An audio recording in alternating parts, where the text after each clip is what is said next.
5:30 a.m. I'm finally done. I have a C-section that has to go immediately. Another C-section that needs to go. Another C-section.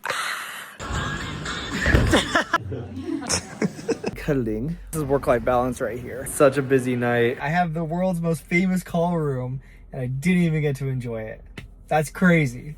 Welcome back, vlog. It's my last week of OB. Also, my last week until I go on PTO. So excited. I'm going to Texas for my sister's wedding. I'll tell you guys more about it later, but we have a busy day ahead of us. We've got 4 scheduled C-sections, probably more, because I don't think I've had a single day on this service where we haven't had add-on C-sections. Hopefully everything goes well. Let's have a good day.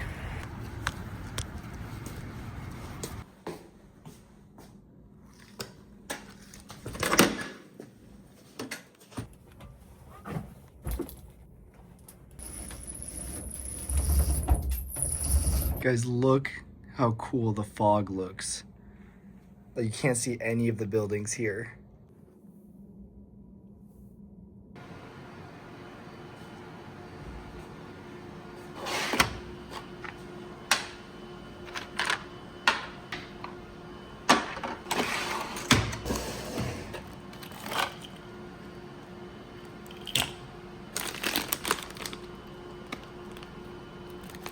So these are 2 of the medications that we hang for our C-sections. Oxytocin, which we infuse after the umbilical cord is clamped to help contract the uterus, give it more tone. And then we have phenylephrine, or Neo, which we hang so that when we give our spinal medications, we can run it in to support the patient's blood pressure, because the medications we use for the spinal can drop the blood pressure. These are hooked up to infusions, so they're ready to go. All right, so I came in to the morning with a C-section that had to go at 6 a.m. So we finished that C-section, and now we're just starting our first C-section that's actually scheduled for the day. And we did a combined spinal epidural. So essentially I put the medications into the intrathecal or spinal space, and then we left a catheter in the epidural space, which is the same thing we do for just straight epidurals, so that if the patient needs more analgesia later, then we can put more medication in later, just because we think it's going to be a little bit of a longer surgery. My patient gave me a really nice compliment, because this is their 5th C-section, and they said that that was the best spinal / epidural that they've ever had. They said they didn't feel anything and that it was chef's kiss, per their words, which made me feel very, very good, especially since this is my last week on the service, and so I really want these skills to be dialed in. Anyway, we're about to start the C-section, so I gotta get back to the OR. All right, 2 C-sections down, 3 more to go now. Yeah, 3 more. For lunch today, we got some bulgogi fried rice, some Coke Zero, and a beautiful view. Yo, we are done. It's like 6 p.m. Long day. We had a bunch of scheduled C-sections, like I told you guys earlier, but everything went really well. We had a good pacing. All my spinals went well. I feel like today was the first time I was able to tell like that I'm getting more comfortable with spinals. Like, I could just feel the experience kind of accumulate, which is very good, since again, this is my last week on OB before I'm eligible to start taking calls. So I want to feel comfortable. Right now, instead of going home, I'm actually going to go to an open gym at UCSD for some tumbling. You guys saw me do a lot of it last year in my vlogs, and the gym was closed for the holidays, so I haven't done a lot of tumbling and tricking over the last few weeks.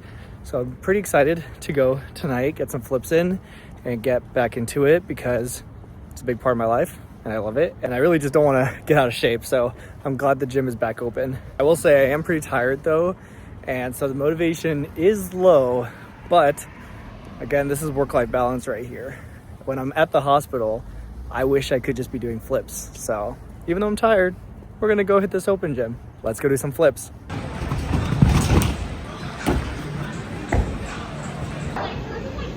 See it? Okay. Okay. No, you better do something cool after that. I got nothing. Oh God. All right, Shannon's trying back handspring for the first time. Yeah. That was not bad.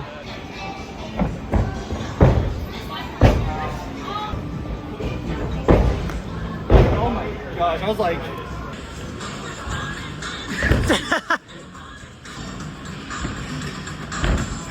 All right, guys, I just want to take a quick break from the vlog to tell you about this week's sponsor, ZocDoc. Now, with it being the new year and everything, I'm sure all of us have New Year's resolutions. I know that I do, and one of those resolutions is to just take better care of myself. There's a lot of misconceptions that as a doctor, I do things that a doctor would recommend, but that's not necessarily true. And even though I am a doctor, I still need to go see doctors, especially when I have certain concerns. But I also share the same frustrations that you all have when it comes to making doctor's appointments. Calling an office during the work week, being put on hold, having to wait weeks to even just be seen, or worrying about just feeling rushed or dismissed when I actually do manage to get in for my appointment. Even though I'm a doctor myself, I still share these sentiments that the general public has. But again, it's the start of a new year and I'm done putting my health on the back burner. And that's why I really like using ZocDoc. ZocDoc is a free website where you can find and book high quality in-network doctors based on your preferences. There are over 150,000 providers across all 50 states covering 200 plus specialties. Whether you're looking for primary care, dermatology, dental, eye care, mental health, urgent care, ZocDoc is your one-stop shop. You can filter by specialty and symptom, and you can read verified patient reviews and get a real sense of who a doctor is before you book. That way you're actually comfortable with the provider you're gonna be talking to.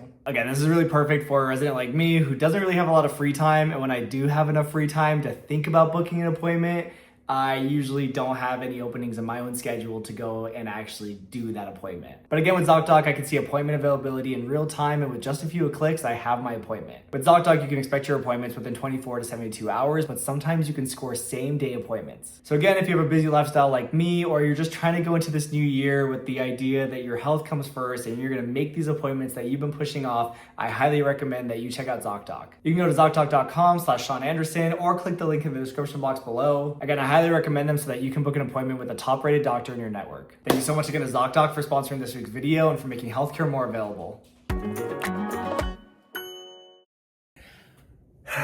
Good morning, guys. Another day, another dollar. The most important first thing to do in the day. Oh. God, that made me a little dizzy. That was very... that was scary. Beautiful. Beautiful. This is the only thing that keeps us going. True. Is this view. Actually. This is really probably the nicest call room in any hospital ever. All right, we just consented our first C-section patient for their spinal anesthesia for the C-section. We set up our operating rooms. We make sure every operating room has all of our medications ready, everything's set up so that if we have to go for a C-section, it's ready, or that the next scheduled C-section can just roll immediately after the prior one. I filled out the pre-ops for the rest of the cases for today. So now I'm just chilling for about 5 minutes before it's time to roll back for the first one. And while I'm chilling, I'm just gonna stare at this view, because this is the only thing that keeps me going every day now. Eating salad with a spoon should be illegal.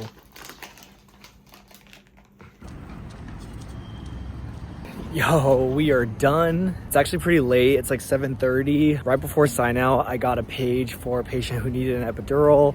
It was like 6:55, which is totally fine. That's why I'm there. That's literally my job, is to provide anesthetic care to these patients. But I was able to set up for the epidural and get it done so quickly. Probably my fastest epidural ever. And the nurses really appreciated it. The patient definitely appreciated it because she was a bit far into her labor already. And actually today in general, I feel like I was able to show myself how much more comfortable I am now. All my spinals for our C-sections went well, even on patients that I thought it was going to be more difficult for. So today was a really good day. I feel like I've been able to prove to myself this week that I actually have improved, and I feel more confident with my abilities. Anyway, I'm exhausted, so it's time to go home.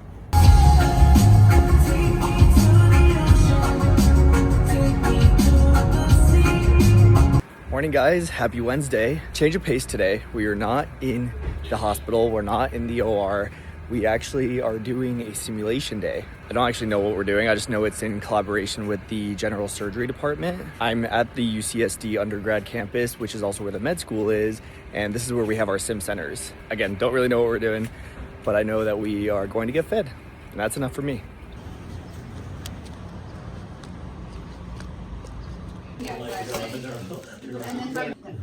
I know. I brought that to Mexico City and it saved me. Yeah.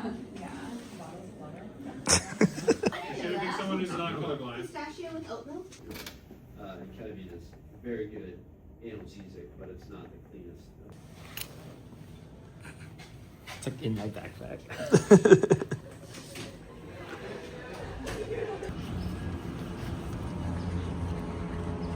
All right, we are done with simulation and lecture. Long day, honestly. Let me get to my car and I'll tell you guys all about it. All right, guys, like I said, I am done. Long day, not gonna lie. Usually I want to think that these days outside the hospital, outside the OR are gonna be like a nice break. Today was long, but it was like long in different ways. So we basically started the day off with simulation. We got here, they had breakfast, coffee, bagels, love that. And we went right into sim. And these simulations, like I've told you guys before on this channel, are meant to be difficult. Sometimes you have simulations of things that you're gonna see often, like acute hypoxic respiratory failure. Or you're gonna have simulations of things that are very rare, but we need to be able to manage. For example, one of our sims today was on malignant hyperthermia, which is a very dangerous, very rare thing to happen, but anesthesiologists need to be prepared for it. And then you have other simulations that are a mixture of being hard, both from a management standpoint, but then also like an ethics standpoint. So one of our sims that was quite difficult today was a patient that had a trach in, and they had gotten agitated, they're altered, and they pulled the trach out, but they are DNR, DNI, do not resuscitate, do not intubate status. And so not only are you trying to manage the patient in that scenario, stabilize them, but you're also trying to work out the ethical logistics, legal logistics, all that kind of stuff. And you got to think this stuff needs to happen very quickly. And this stuff happens in real life. That's why we do these scenarios, but they're not necessarily meant for us to do and shine and look really good. Usually it's the opposite. Things are hectic feeling, and then we debrief after, and there's a lot of hindsight, and you learn a lot, and you're happy you did the scenario, but in the moment you feel kind of dumb. And that's just how these scenarios are. Obviously I didn't film very much. We had to kind of just get locked in immediately. We did sim all the way up until like 12 or 1 or something. And then we had several lectures to go through. And those lectures included things like crisis resource management, local anesthetics, regional pain, stuff like that. So sim followed by lecture, long day. I got to see all my co-residents, which was cool. A lot of us anesthesia folks don't get to see each other too much because we're usually in the OR. So that was fun. Got to trade some Pokemon with one of my co-residents. So overall, good day. Anyway, luckily I don't have any clinical duties for the rest of the day, which makes this my earliest day off on this block so far, which is nice. And like I've told you guys before, I start PTO on Friday morning after my call shift tomorrow. And so I think tonight I'm just gonna go home and try to do some packing, chores, try to get a lot of that stuff situated, maybe even start editing this vlog so I don't have to worry about it later. Yeah, that way I can just be able to go on my PTO after without worrying about it. So I'll catch you guys later. Good morning, guys. Just laying in bed, cuddling with the doggos. So I'm scheduled for 24, but since my OB team has 2 other residents on it, they said I could be on pager call during the day and come in tonight for the night part of my 24, which is really, really nice of them. They did not have to do that. They could have had me come in during the day. So I really appreciate my co-residents. First, that means I'm still on call. If things get really busy on the unit today, they can have me come in. But if things aren't, then I don't have to go to the hospital until a little closer to 7, which is incredible. So for now, I'm gonna enjoy cuddling with the babies, and then I'll get up and try to be productive, but of course, ready to head to the hospital at a moment's notice. All right, guys, so it's Thursday afternoon. I've not been called in yet, thank goodness. I've been able to just kind of relax, get some chores done around the house, and honestly just hang out with the puppies. Where are they? There's Chewy, Noya's there, Chip's there, Just having a slow little day with them. Of course, I am ready to go to the hospital. I've got scrubs and stuff here, water bottle, caffeine, Nintendo Switch. Pretty much fully ready to go. Backpack, everything's here. So I am ready to leave on a moment's notice. But again, huge shout out to my co-residents for letting me take the first half of this call from home. Also something crazy, I posted a TikTok and Instagram reel the other day of our OB anesthesia call room. And within less than 24 hours, it got like 1 million views on Instagram. And I think now it's sitting at almost 2 million views. And so many comments from other residents and doctors talking about their call rooms. And it's just absolutely insane how much it's blown up. So many people saw that video. And yeah, it is pretty cool how I probably now have the most famous call room in the world. And that's where I'll be tonight. Hopefully, OB call is very busy. You don't typically get to spend a lot of time in the call room. So my expectations are low. But yeah, I thought that was really funny that that little video went so viral. Anyway, I think I'm gonna go lay down for a little bit, try to take a little nap, and then I'll get up and get ready to go to the hospital. Good morning. Again. Time to go in for the night shift.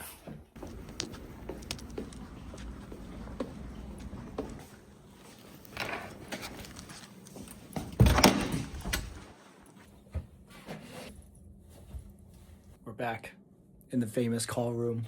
There's a C-section going on right now, so I'm gonna go take it over, get my co-resident out so she can go home, and then hopefully the night isn't too crazy, but I've got a bad feeling about it.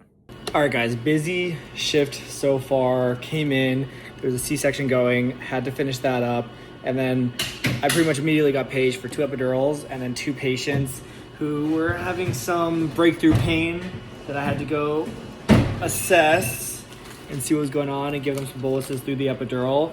So now I'm done with all of those. It has barely been like an hour and a half since I've been here.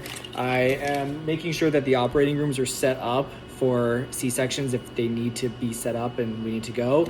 So getting Pitocin, Mio, phenylephrine ready, hanging. And I always have case meds drawn up in the Pyxis that I keep. That way I can just grab them, we're ready to go. A lot of being on call is about being prepared. As I would say in my videos, that's something I'm working on as a CA1.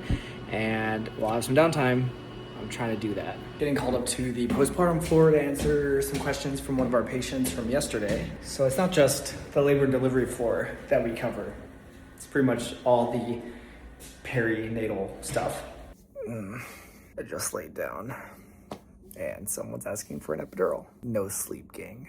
All right, so I didn't even get a chance to do that epidural, and we have a C-section that has to go immediately. Busy first night of OB. I'm drowning right now. We did the whole C-section. I went and did 2 epidurals after that, and now we have another C-section that needs to go and another epidural that needs to happen. So many things to do. It's almost 4 in the morning. I haven't slept. Let's get it done. Okay, update. It's like 5:30 a.m. We just got done with another C-section and we have another one to do. I've been running around all night.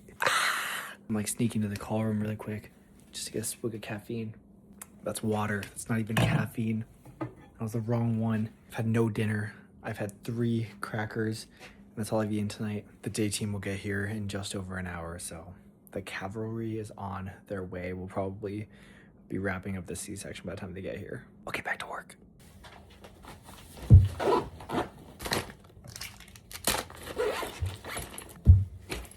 Yo, we're free, baby. Oh my gosh.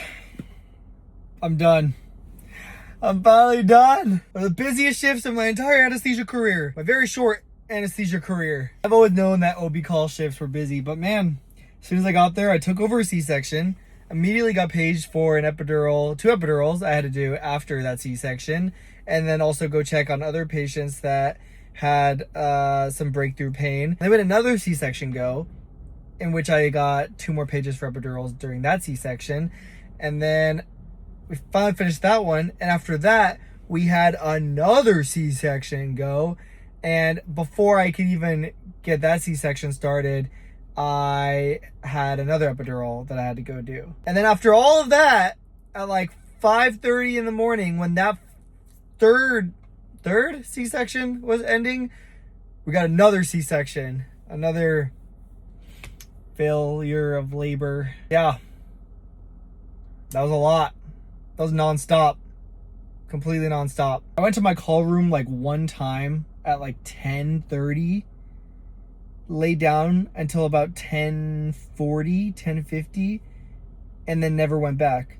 It was just nonstop the entire night. In fact, it was so busy that we actually had to call the CRNA covering the main ORs downstairs to come up to help finish out some of the C-sections so that I could leave the C-sections to go and do the epidurals that needed to get done. That's how busy we got. Thank goodness I didn't have to go in during the day. I was just on pager call and they didn't have me come in. I don't know if I would have made it if I was there for 12 hours earlier in the day and then 12 hours overnight. I'm not even like that tired right now. I feel like I drink a lot of caffeine, but I've been like awake. I didn't even eat. Oh my gosh, I had like a few crackers. I had no dinner. I did not eat dinner before I came to the hospital. I had a lunch yesterday around like 1, just some like chicken tenders and fries, and that was all I ate. I did not have a meal for dinner. I thought maybe I'll just have something when I get to the hospital. Did not. And I think I'm starting to kind of feel that hunger. One of the most ironic things is that I just had my video of our call room going viral. It's got over like 2 million views now. And all these people in the comments like, oh, you're so lucky. You get to sleep with that view. You know, you have that view while you're chilling in your call room. I didn't get to chill in the call room. What's the point of a view if you don't even get to enjoy it? I didn't even get to enjoy it. I have the world's most famous call room and I didn't even get to enjoy it. That's crazy. The only thing that kept me going through the entire night was knowing that when I was done my shift, I wasn't just off for the day. I'm off for the next week, baby. I'm on vacation as of right now. Thank goodness, this is my second vacation block, and I've very much been looking forward to it. I really need it. Like I told you guys, my sister is getting married. Jasmine, congratulations. Looking forward to seeing you this weekend. Make sure you guys wish my sister Jasmine congrats in the comment section below. She watches these vlogs, so she'll see all the comments. Her wedding is in Austin, Texas, which means in a few hours, I have to go catch a flight to Texas. And I haven't packed or anything. I have not prepared for this trip. I've been so locked into work. So I need to go home and get ready for that. And I also need to edit this video you guys are watching right now. So with all that said, thank you guys so much for joining me in another week in residency. It was a good one overall, can't complain. There were some highs, there were some lows, but overall not a bad last week on OB anesthesia. Anyway, once again, thank you so much for watching. Make sure to like, comment, subscribe, and I will see you guys in the next one.